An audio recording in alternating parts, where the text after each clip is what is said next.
What would you say if I told you that some of the most celebrated philosophers believed in aliens? No, this is no conspiracy theory, it's just a chapter of philosophy's own history. Sometimes we fool ourselves, thinking the obsession with aliens is something truly quite new, and we picture the ancient world with its firm anthropocentrism as hopelessly unable even to imagine the existence of intelligent life that was not human. But that is plainly false. From Democritus to Kant, and through Aristotle, Saint Augustine, and indeed many more, the question of life beyond Earth has been alive throughout the whole history of human thought, even from its earliest foundations. Civilizations on the moon? Creatures on other planets? Could it be that we share this very planet with other intelligent species right now? Stay with me, because I guarantee you truly have no idea at all what I'm about to reveal, and it will blow your mind. And at the very end of this video, I'm going to tell you which philosopher seemed most, at least to me, to be a true alien.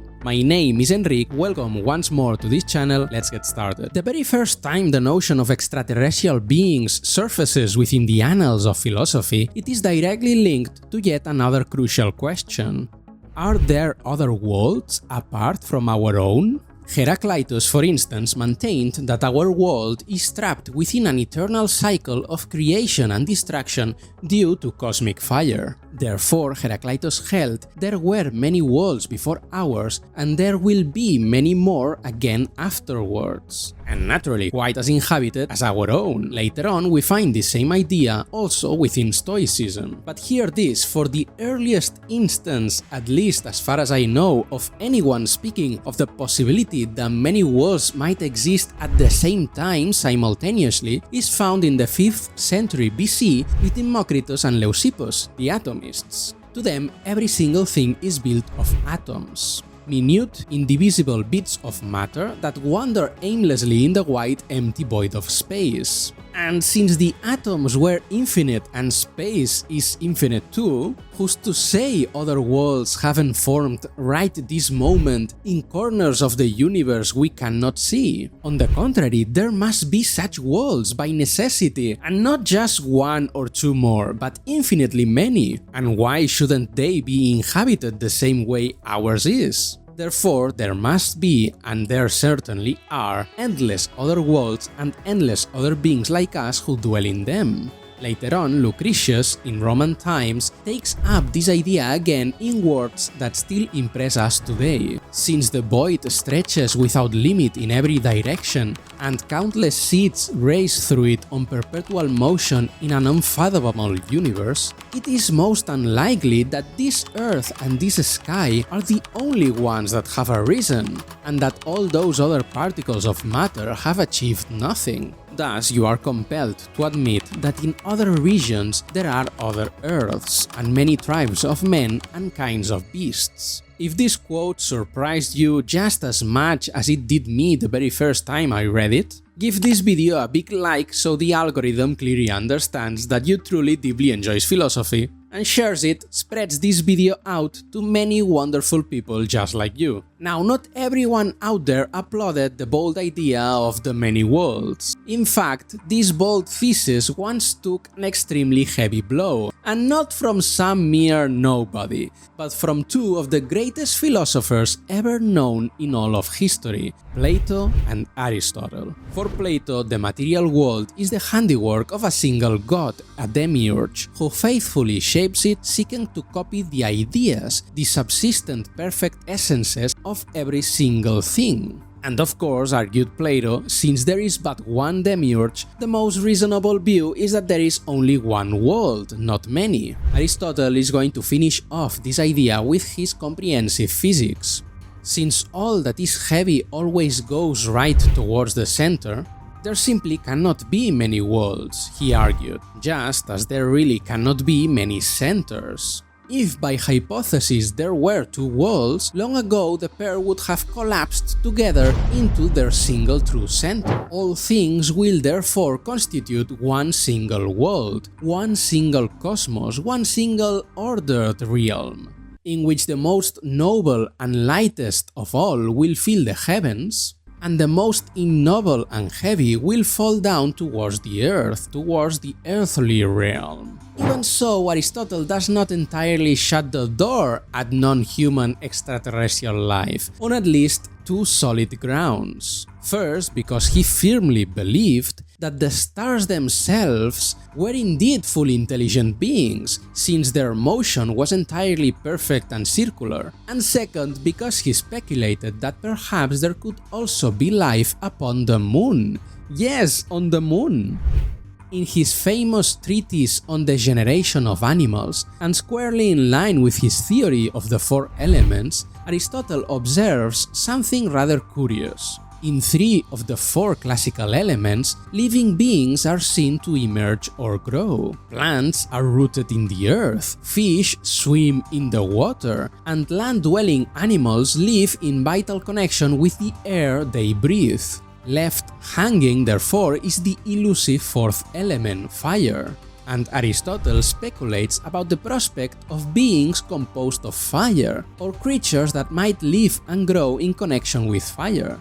But he says we must no longer seek them here in these regions already described, but instead on the moon. The moon will continue to spark enormous interest among philosophers in the generations to come. In the very first century after Christ, for example, we encounter a truly fascinating author, the historian and philosopher Plutarch. In his celebrated work about the visible face of the moon, he vividly describes our satellite as a second Earth, with its mountains, valleys and seas, and watch this, even perhaps possible inhabitants as well. He does not quite commit himself to it, but he certainly leaves it as an open possibility to explore. Nothing that we have said truly rules out the supposed inhabitants of the moon. Indeed, it is fully plausible that the men of the moon, if they exist at all, are light of body and can feed on whatever they happen to find. This notion may have inspired our next thinker,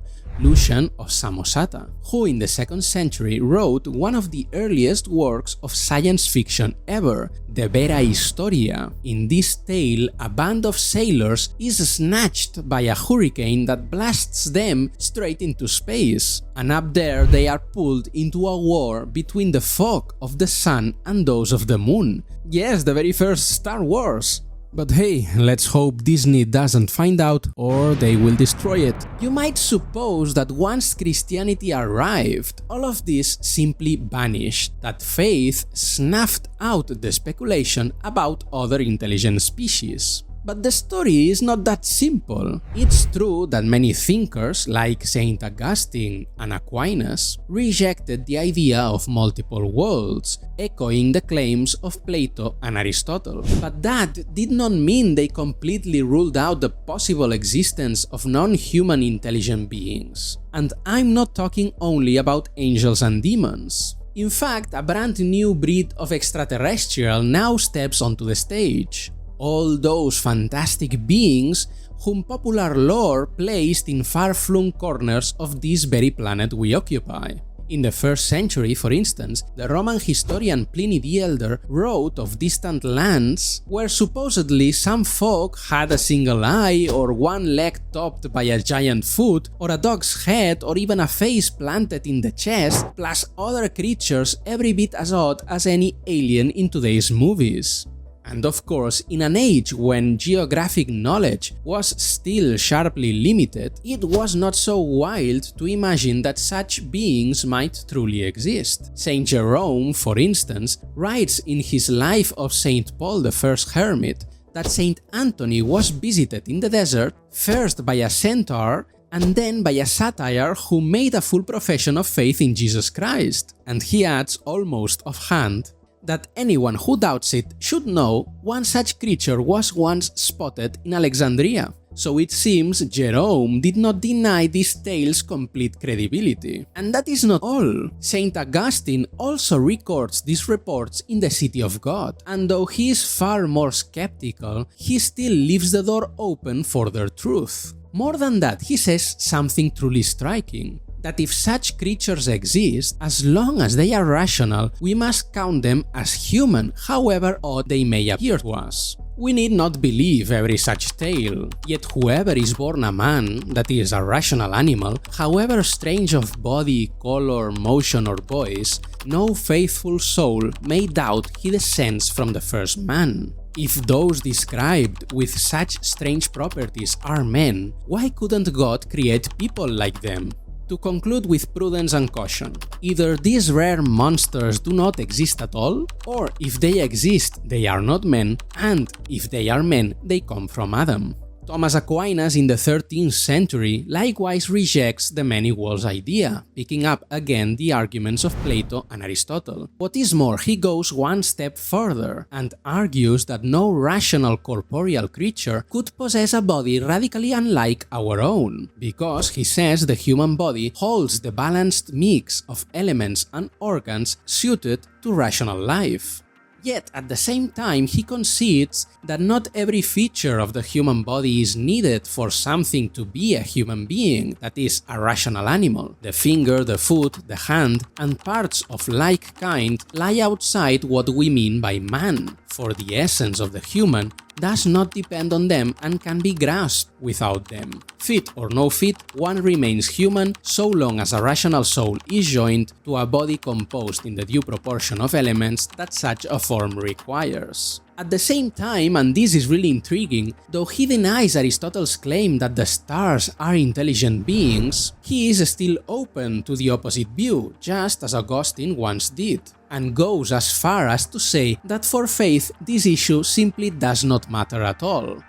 What we have said about the animation of the heavens we do not present as doctrine, for faith is indifferent to whether it is so or otherwise. After Aquinas' death, something happens that flips everything upside down, a key event that will reopen the door to the idea of many worlds, the Paris condemnations of 1277. It was the censure pronounced by the Bishop of Paris, Etienne Tempier, against 219 theses tied to the radical Aristotelianism then sweeping the universities. Among them, he struck down the one that concerns us, that God cannot make many worlds. Tempier answers this flatly. God is omnipotent, he can do whatever he wills, and saying otherwise sets limits to his power. Therefore, if he wished to make many worlds, then he has made them. The key point here is that this freed philosophers and theologians from the Aristotelian corset, reopening the debate on multiple worlds with a sharper critical eye. No longer must we take the arguments against the plurality of worlds as unassailable. God could not care less for what Plato and Aristotle said, he can do whatever he darn pleases. Maybe God did create only one world, sure, but that is now an empirical question to be studied and investigated, not something settled a priori from the armchair. Thus, many thinkers began to feel bold enough to ask without fear, what if there are other worlds and they are inhabited? What if we are not alone? Here the real rule breakers make their entrance. Philosophers like William of Ockham, John Buridan and Nicole Oresme, who, though they stop short of declaring inhabited worlds, mount a devastating critique of the earlier counter-arguments, clearing the ground for later speculation. So, this way, in the 15th century, the Franciscan William of Borillon dives in with a radical thesis. It isn't merely that there are many worlds, there are infinite worlds, quite likely all inhabited by creatures like us. He even dares to suggest that perhaps many of those other beings never sinned unlike us, so there could be out there whole civilizations that never snapped their bond with God. Something similar will be voiced first by Cardinal Nicolas of Cusa and later by the tragic Giordano Bruno, whose zeal for extraterrestrial life led him to believe that even planets, stars, comets, indeed the entire universe itself were living beings. By the 16th century, we dive straight into the scientific revolution.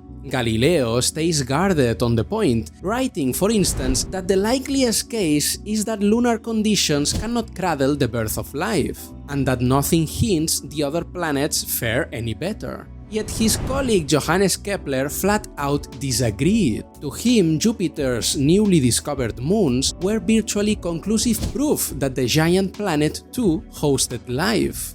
The conclusion is quite clear. Our moon exists for us on the Earth, not for the other globes. Those 4 little moons exist for Jupiter, not for us. Each planet, in turn, together with its occupants, is served by its own satellites. From this line of reasoning, we deduce with the highest degree of probability that Jupiter is inhabited. And that is not all. Still more astonishing, he even foresees the prospect of space travel. As soon as somebody demonstrates the art of flying, settlers from our species of man will not be lacking. Given ships or sails adapted to the breezes of heaven, there will be those who will not shrink from even that vast expanse.